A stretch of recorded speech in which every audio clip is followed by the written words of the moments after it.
everybody. Welcome to part one in my case study, SEO case study for Where's Wally H. So this is Wally's website. I haven't really done much with it. It kind of got thrown up in a rush at one point. We did some PR partnerships with, I'll have a look, I'll show you the blog, with some brands. So I threw it up very quickly to get some of these blogs up. So with the PR partnership, so we did a bit of a partnership with Pet Safe Australia with these fabulous toys that help keep your dog entertained while you're out of the house, which helps with separation anxiety. We did this as part of the promo for when Wally was an Instapup at the Dog Lovers Show in 2022. So this was just a blog. It's the only blog. Oh, that should be changed. Yeah, it's the only blog, or it should be the only blog on the site that's from Wally's perspective, because it's about how he prepares as a doggy for a big event like the Dog Lovers Show.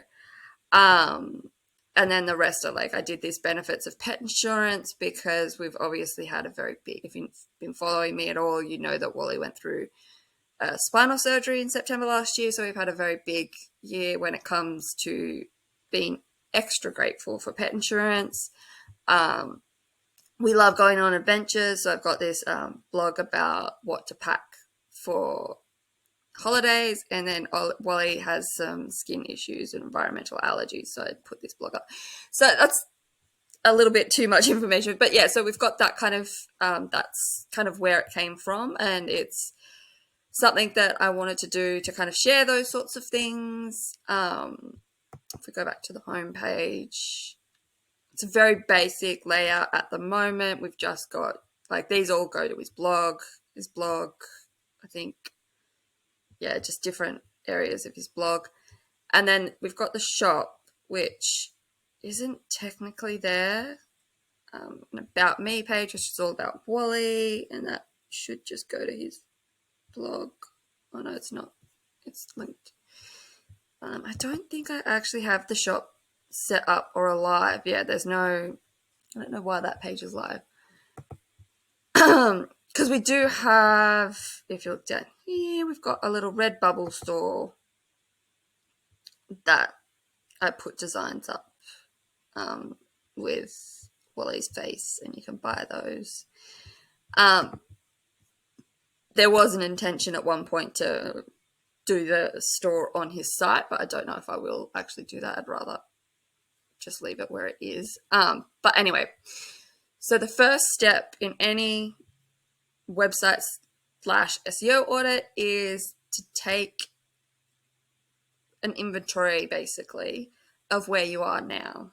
So that involves looking at the SEO. So I've got a couple of tools here that I use for that. So I use SiteGuru to do a basic, simple. This is where I get the information for my simple site audit, and I'll show you that in a second. Labrika is another one.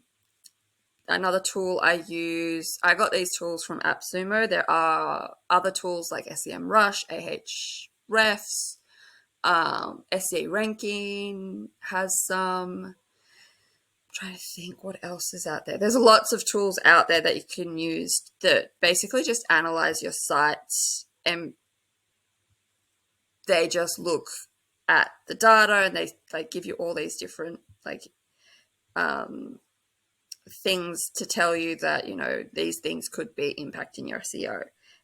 If you can fix those things, there's another one I do have, which I haven't run for this, which is Screaming Frog. A lot of SEOs use that. It does a really in-depth kind of, and the free version of Screaming Frog's actually quite good. Let's see if,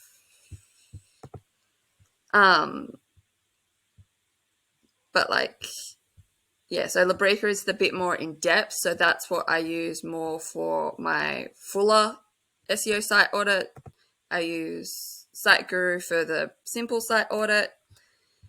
And then the other aspect that we'll go into a bit later is looking at your base, getting a base reading of things like where you're currently ranking, what's your current traffic looking like, and then the next step, which is later, is keyword research. But if we start from the start, I might actually, while we're doing this, just run Wally's little sites through SEO Spider. We'll have a look. So first step, SEO. So I've already pulled these up. So this is the website audit or SEO audit for Wally's website. So this is the PDF document that I give out to people that purchase my simple site audit. And it gives you a short little SEO to-do list, or long, depending on how many issues it picks up, for you to go through some of the things you can do, some of the things you can't do. So improving meta descriptions, improving page speed is a bit trickier. We'll get into that once we get down to that. Optimizing your sitemap. There is a simple way to do that, so I'll go a little bit into that. Pages indexable.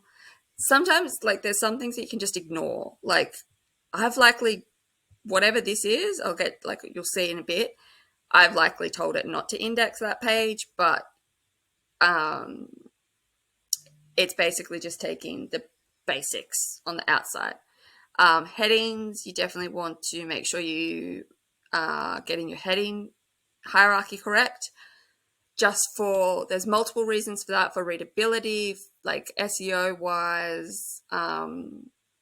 You only want one H1 heading per page, and the reason for that is because that tells Google or search engines that that's the most important.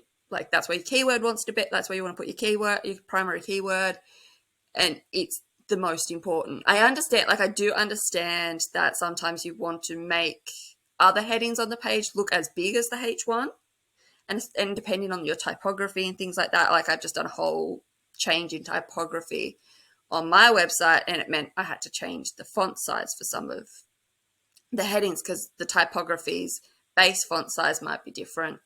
But that's like, if you have other headings on your site that you want to look as impactful as your H1, you can still do that without making them a H1. If you're able to adjust the height or font size of your individual headings, just do that. But the reality is you do only want one H1 per page. Improve internal linking. Yeah, I probably suck at that on Wally's site because it's so basic. Page titles, that's the title tags. I'll go into that. Open graph, see, that's something that's a bit trickier. It's a bit more tech. You usually can get, depending on the website platform you're using, you can usually get some sort of plugin or tool or app, I think is what they're called in Shopify, to do the open graph. So open graph is basically the section that, or the HTML, the code that is used and pulled for social media. So if you have WordPress, Yoast usually puts together the open graph quite easily, and it deals with that, I find. But it might just be that you haven't put the images in the right spot for it to pull for the open graph. So we'll see. Let's see.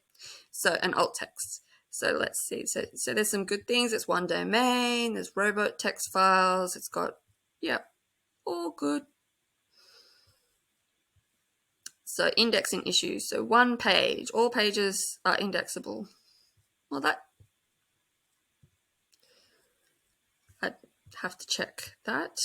So that's a lot of, I have to say, that is a lot of sitemaps. I don't know why he has so many sitemaps. I'm going to, because essentially you want just one sitemap should do, and see, that has like 15. So, or if you have multiple, you might have a post sitemap, a page sitemap, and then like a shop sitemap or product sitemap if you have multiple, but that just is messy. You don't want too many sitemaps. You can generally, again, something like Yoast should be able to submit the sitemap. If you need to, also, you can create one, I think, or maybe you can only submit them in Google Search Console. We'll have a look in a minute. So yeah, those redirect to that. Well, yeah, but I might just delete them anyway. Canonicals. So canonicals is if you generally only used if you're changing, because canonical is like historical. So only really used if you've moved something. So maybe you've moved domains or something like that. That's when canonical tagging might be useful, but they're all self-referencing, which is what they should be. Meta descriptions. Ooh. So my way of viewing and describing meta descriptions is think of them like if you think of your website as a shop, like a physical store. So the meta descriptions and title tags is what appears in search engines, right? So what that essentially is, if you go wandering the shops, what do you see? So that's what people are doing when they're searching, is they're kind of wandering the internet to find you. So the title tag is like your store signage. So if you go to your local shopping center, it's like Kmart or I don't know, it doesn't really work. Oh no, they do have store. Or Dusk or something like. And then the meta description is basically the store windows. So that's where the products are. That's where that's where they do the little setups to show you how to use the products. So the title tag is big and bold and tells you the most important information. So the store name or your site name or the title of that page or things like that, like what you're selling. And then the meta description goes a little bit more into it, like a store window would. It shows you a little bit more, but it still needs to be super enticing. It has to be super succinct and super enticing. It used to be a case that you needed keywords in your meta description. You don't need to as much. It's still useful, but search engines, and particularly Google, the big boy, they don't tend to care so much about that. They still want it in the title tag. They still, because that's telling them the most important information about your website is the title tag. But in the meta description, you can maybe, instead of using the primary keyword, use some of the secondary keywords. So it's less about ranking, like it would still help with ranking, but it's more about more explanation. So you go into that. So obviously I'm failing quite heavily on Wally's website to properly optimize that. So I don't actually use the cart, and I probably would recommend things like carts and my account pages that are behind some sort of login system, or those aren't ones you want to rank by themselves. You don't want people to just stumble onto the cart page because that's kind of useless as a user journey sort of thing. So that's ones that I would typically no index. I'd go into those pages and no index them, mark them as no index. They may still appear occasionally on these sorts of audits, but if they've got that no index marker, any good SEO person would, even if they did appear in an audit like this, would go, okay, well, that's not being indexed, so I'm not going to actually take that as a negative. And this page here is I created this for Wally's Instagram, so I don't want that indexed. I don't want that to be found because it's optimized for being viewed on mobile, not anywhere else. And that's really bad that that's missing because that's actually a blog that I would want to try and rank. And his about page is missing it, the blog page as well. Oh, I'm failing. So tips and advice would be the category, I assume, but then there's category there. I'll have to look into that. That must be different. Tags. Now, for me personally, because I've dealt with massive site audit at a previous client / employer where we did a massive site audit to try and clear up. They had like 10,000 blogs. So we're trying to clear that up, trying to deal with all of that sort of ranking issues that can happen when you have that amount of content on the site. Pages like the category pages, they can turn into page 1, page 2, page 3, like category pet travel, page 1, page 2, page 3, and it gets to be quite a lot of URLs, which is a lot of crawl budget, which is basically the space or the memory space that Google uses to crawl your site. And the bigger crawl budget, the bigger site size you have, the longer it takes to crawl. And that means the longer it takes to have any sort of impact on your SEO when you start doing the really good stuff to like get it going and do the blogs and things like that. Like if it takes Google or the search engines like a really long time to crawl your website, then they're not going to find those positive signals as easily. So it's always good to keep it as tidy as possible in terms of number of pages. I personally, if looking at what to use, what not to use, what to index, what not to index, because category pages, the problem with no indexing them is it can sometimes negatively impact any blogs that are sitting on that feed. So tend to focus on category, and actually I might, through this process, might actually just delete all of the tags on Wally's site and stop using them, because as you see that, and if you start getting lots, again, this goes back to a previous client where they had like hundreds of tags. So that created a whole, like a page for each tag, which is like, it's useful in a sense of users to be able to find similarly grouped content if you have 10,000 blogs. But if you are structuring your site well and using these well, categories, because you can do categories, you can do subcategories, primary categories and subcategories. If you're structuring that well, if you're following the ideas that we'll get into down the line, which is like content pillars and finding those and making sure that you're writing to those, you're like keeping everything within those kind of silos, then you shouldn't need, like users shouldn't need tags to help find the content that they're looking for. Categories should be enough. So I might actually, like I said, delete all of those on Wally's page, Wally's site. And then author pages, that's another one that it's up to you whether you want those to rank individually. Funnily enough, Wally's page is there, but mine's not. My author page isn't there. Oh, heartbroken. Not really. But it doesn't hurt, especially if you're writing and putting your name and face there. Like for Wally, it's not that big a deal because he's a dog. But say you have a pet, like you're a pet brand, you're selling collars and leads. Especially if you've got your own qualifications, so you might be a trainer, you might have be a dog trainer, accredited dog trainer.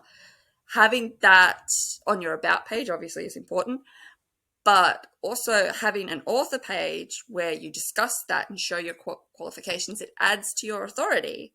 And so it's worth actually having that optimize, your author pages optimize. And it's just again, it's another way for users to find your site.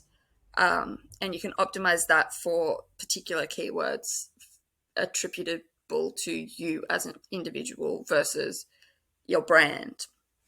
Because your about page is about your brand, and then this could be about you as an individual.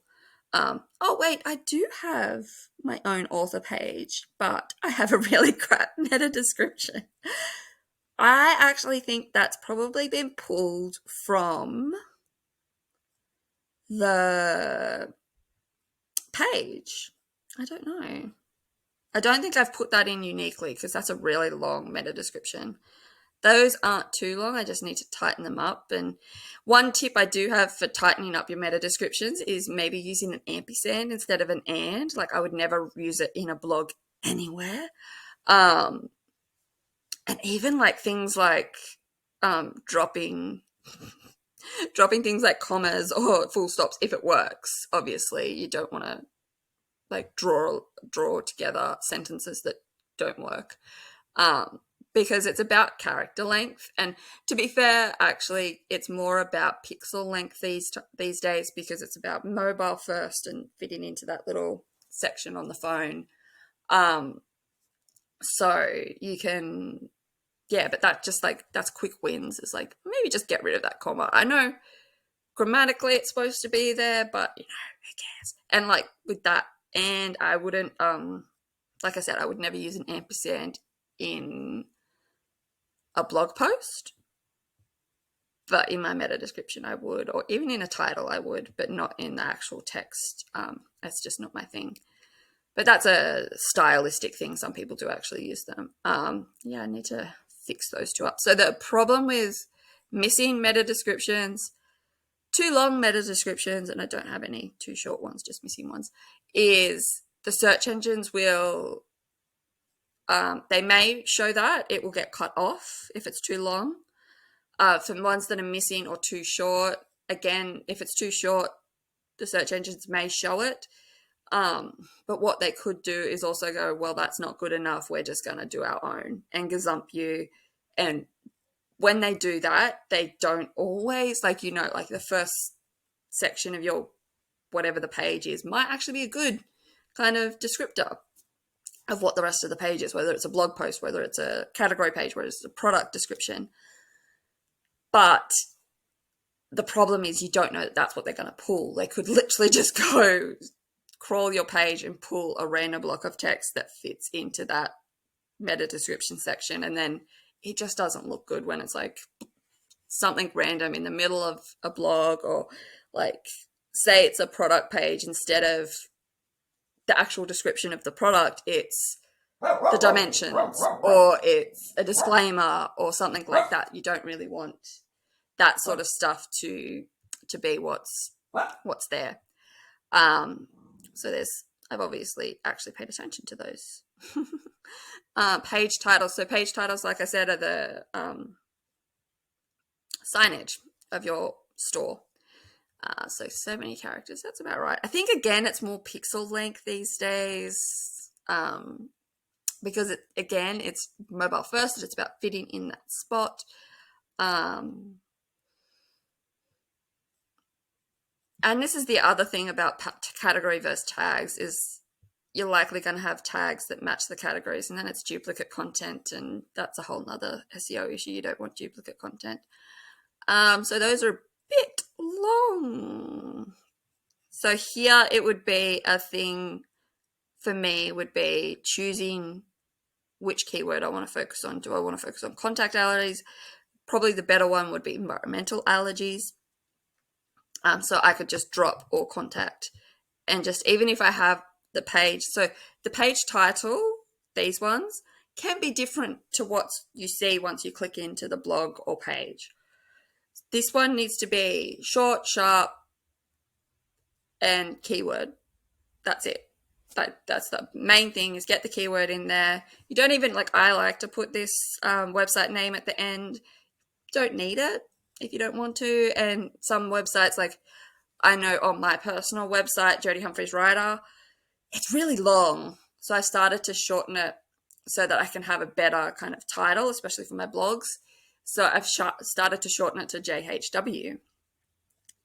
So it still kind of puts my site title there, but but it allows me to do a bit more with the actual title to make it a bit more enticing. So yeah, this just short, sharp, keyword positive title for your pages. So those are both a bit too. See, this one again, I could just cut the when you go to work and just be like, helping your dog with separation anxiety, and it would get it under, I would assume, get it under the 70. I might need to tweak that one a bit more because it's a bit longer. Yeah, that if I delete the tags, then that will be fine. And then the rest apparently are all good, so they're not listed here. So heading, so this is, like I said, the H1s, you only want one H1 per page. So this is the other thing with, like, because these are auto-populating, these pages, I don't create them. So I have to actually check whether I can make any changes to them, because you can't always do that.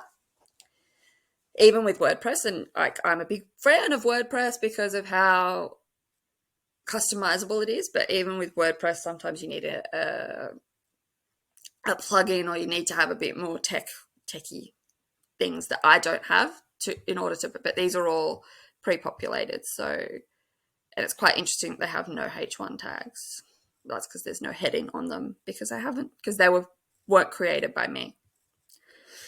That one was, and it should have a H1. I have to check that out. But again, that's non-indexable. I'm going to ignore that. So I've done what I told you not to. I've obviously put something else in there that's a H1, and it shouldn't be. That's a... By the way, that's a really basic and shitty H1. I like it, and it looks cute. Like, if we look at his page, like well, that's a picture, but that's cute. It looks cute, right? But it's not really a great H1. Probably worth actually looking at another H1 further down. And then you got the benefits of health insurance. Yeah, so these are all pretty good H1s. H1s are one of the key places to put your keywords. So yeah, they're all good. Images. So images, there's two things about images that are important that helps this section too. So the first is alt text. So alt text is both where you can put keywords, but also it's about accessibility for people with screen readers. So you want to kind of try and hit both, but you could also just choose and balance out on your page which images, like if you have 6 images on the page, maybe do 3 that are keyword focused and 3 that are more accessibility focused. But I will say Google in particular, but search engines are leaning more and more into user first. So that involves accessibility, which means that they may start wanting more accessible image alt texts that also include keywords rather than just keyword ones. So what I generally try to do is I will try and write a sentence that includes the keyword and then also describes the image. And like, as I go through this case study, I will also I'll be doing some of this, so you'll be able to see what I'm talking about, but that's just, see if you can describe the image in a way that includes the keyword, which shouldn't be too hard if you're choosing images for your pages that represent what your pages are talking about. So especially products, that should be the simplest thing. It's like image of a packet of pet, like crocodile feet pet treat, dehydrated crocodile feet pet treats, and then describe the packaging or whatever. So you've got the keyword in there, but it's also like, obviously that's what the image is of, is your treats. So, or your bandanas or your leashes or whatever it is you sell, or the services. It might be like dog trainer, or your name, dog trainer, teaching whatever breed dog it is to sit, and then a bit of a description of the background, like you might be outside at the park. So it doesn't, the description doesn't need to get too detailed, but if you can get more detailed, the better. But yeah, there's also websites you can go to find out how to best describe images for accessibility and screen readers. So if you want to look into that, just Google like accessibility. Yeah. So page speeds. Page speed's a tricky one. I'm constantly, like, Wally's is a very basic website, but look at the shitty page speed he's got. Like, my page speed's slightly better than that, but it's not a very heavy website. There's not a lot on there except the images, and I probably haven't optimized the images well. So optimizing the images involves alt text, but the other aspect is the size of the images, and that's to do with like physical, like dimensions, but also weight, so memory size. So yeah, so that's probably the first thing I would do to try and speed up my page is look at all the images, make sure they're all optimized to be as small as possible, because load times, that definitely hurts them. And I'm pretty sure, because like I said, I threw this whole website kind of together pretty haphazardly and haven't really paid much attention to it over the years. So they're probably all really shitty optimized images. So that's the first thing I'll do. The rest of the stuff that comes with page speed, and to really get into that, you'd go direct to, I just realized that's there, like GT metrics or Google page speed or Pingdom, and put your website in there to do a page speed test, because that's where this is all getting pulled from. I think this is actually from Google page speed.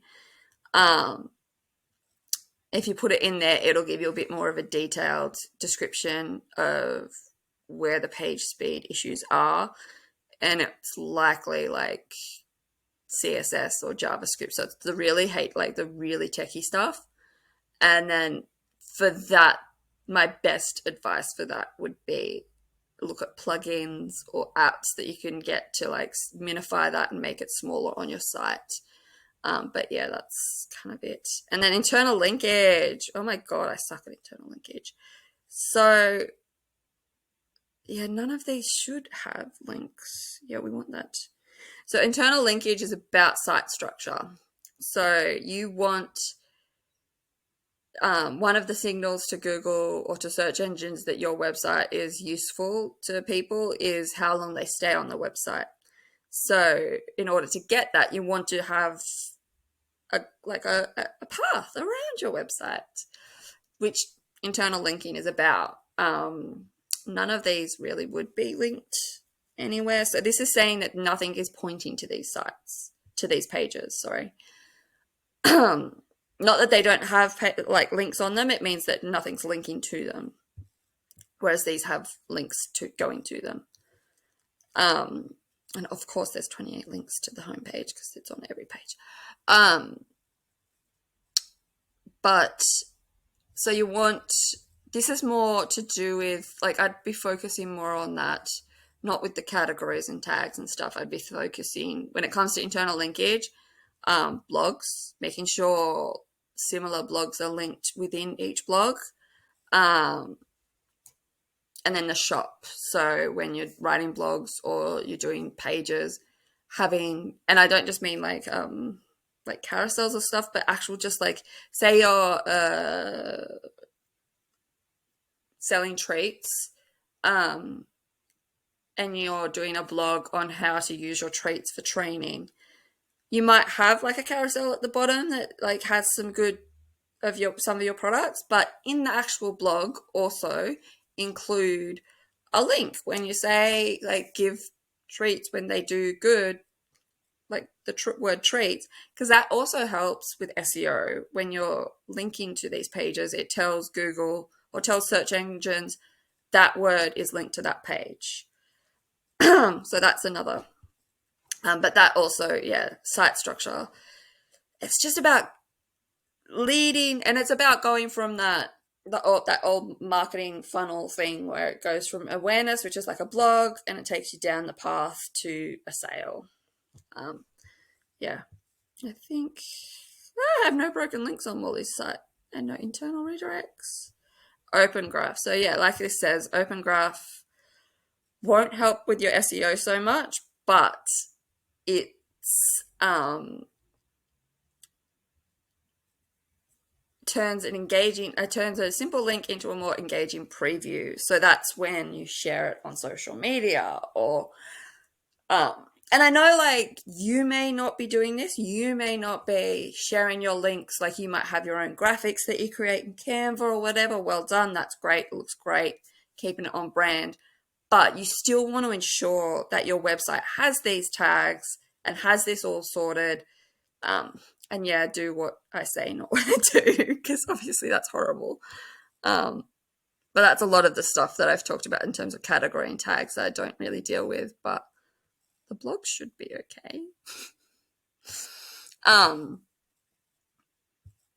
Yeah. See, the home page isn't there, which means it's like, and it shouldn't be because I know it's got an image. But sorry, so you may not be sharing the straight link on your social media, but others might. Say, like, say I send a link to, say, my mum in Messenger for something that I'm like, oh, check this thing out, rather than it just having an image, a link, it'll show the little preview and a little heading and things like that. Or like people might share it on their Facebook page. Like just because you may not use that link preview, you still want it there because you still want it to look good when others choose to do it. And people are more likely to click on link previews than they are just links. Or at least that's what I've found.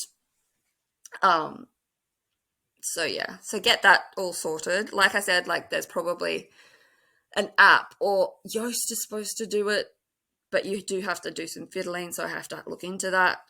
So yeah, that kind of gives that kind of background. This is the other part of that report. So if you get a simple site audit with me, you also get this. So it shows you all the different page titles for every page, tells you the health score. The document I share with you, if you get a simple site audit with me, is slightly different because I will actually have a column here that will have the character length there and a suggested new title tag. Same with the meta descriptions. I'll give you a suggestion for a new one. You've got all the links. It tells you page speed for each of them, images without alt text, indexability. See, there's see, the cart is being blocked. So it shouldn't, you don't need to worry about it. Number of H1s, whether it's in the sitemap, whether it has any dummy text. Word count, not really necessary. Text to HTML.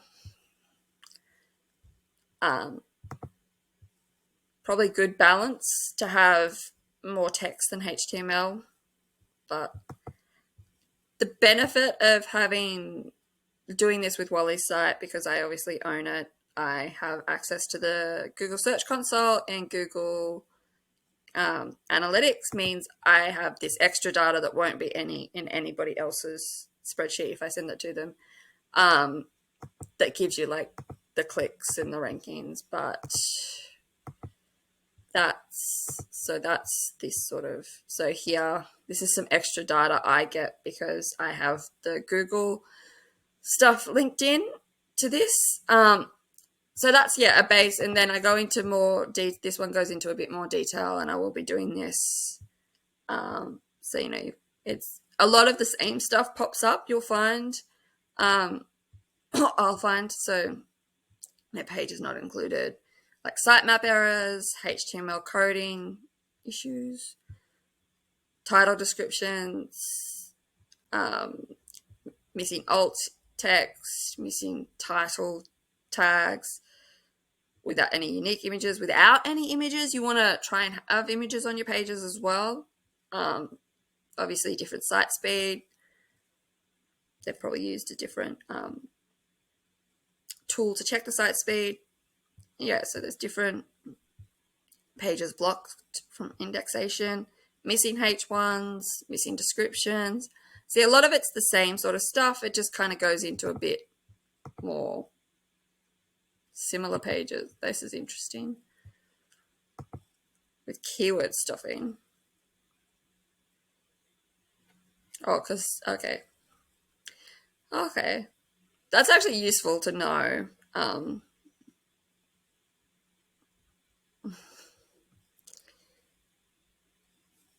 So that's just, that's helpful to know if it actually makes sense, because that shouldn't be the keyword for it. So it can't actually read what the keyword is. I don't believe so. It would say, like a high density word form. So it's just checking that there's like a high usage, like cookies. Like the only way that would have cookies is in the cookie disclaimer that would pop up. So it's basically just alerting you, like you don't need to pay attention to it. That actually might be something worth paying attention. But again, pet is a regular thing. especially for pet insurance, the pet insurance blog.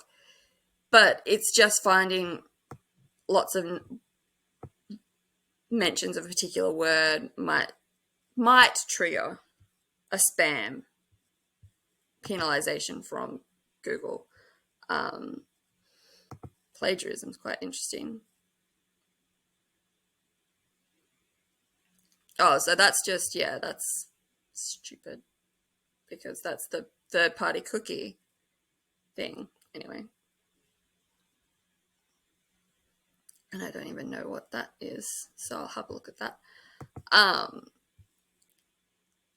See, this one has short meta descriptions. Those are the... so that's because there's no description. So it's flagging that there's a short meta description, but it's really just there's none. I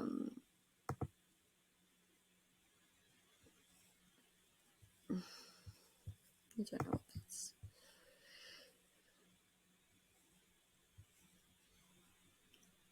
But yeah, and then you can put in competitors and it can give you a look at how you're ranking against them.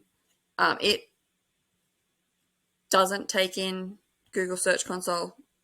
Like, I don't have to link that up. I can just look at this stuff, and it's just based on data on the internet.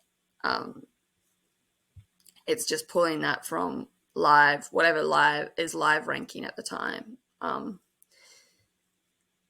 you can look into the keywords, and it's a bit more in depth. And then this is another tool that you can... This is a free tool if anybody wants to have a look. This is actually a good tool just to get an idea of how many pages are actually published on your site, because you may not actually know every page that's published on your site. And Screaming Frog is really good to just give you an idea, like 44 pages. And that's because there's category pages, there's plugin.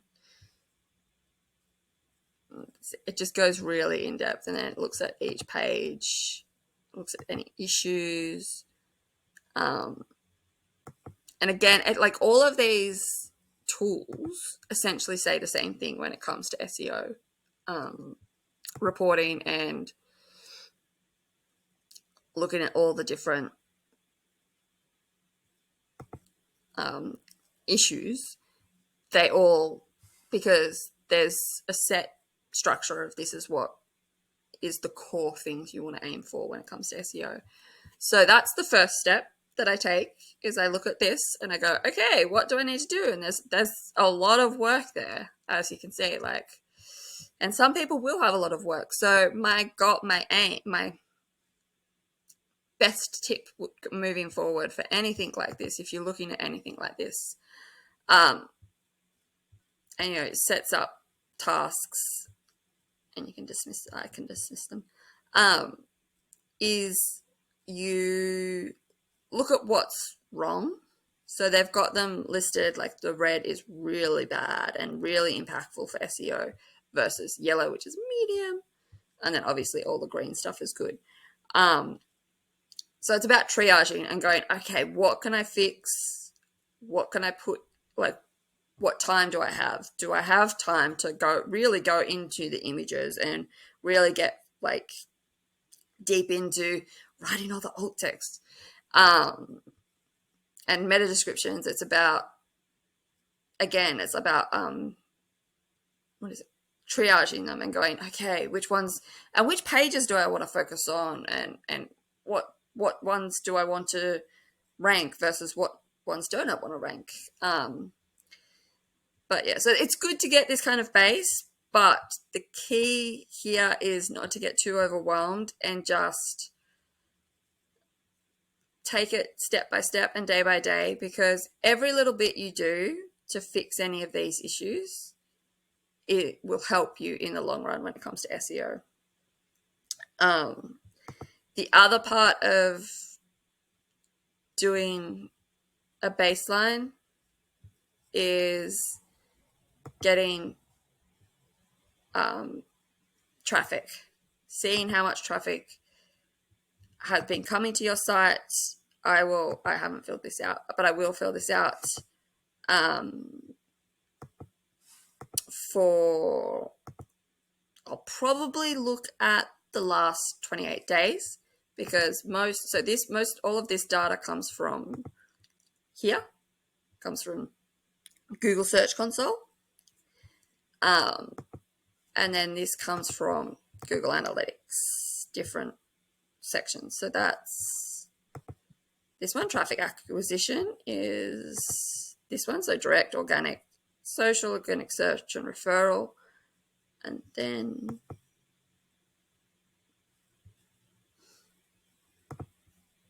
sorry, I'm still getting used to the new Google Analytics engagement. So that's engagement. Yep, engagement and then landing pages. So landing pages. So this, well, that's cool. This one, I would recommend. Like if you want to look at it depends on how many pages you have on your site, and like I say this here, you may not want to track every page on your site through a spreadsheet like this because it will get tedious, like putting everything in. But especially if you have like multiple products and all of that sort of stuff, you do obviously want to look at that, but that's where you might jump into reports and set up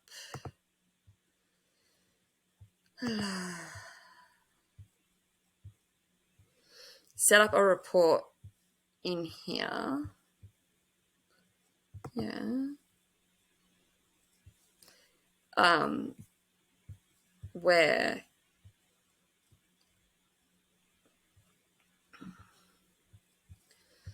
it actually like does track that, or you can go in and do what I do and go and look at the landing page, but just download it. Just like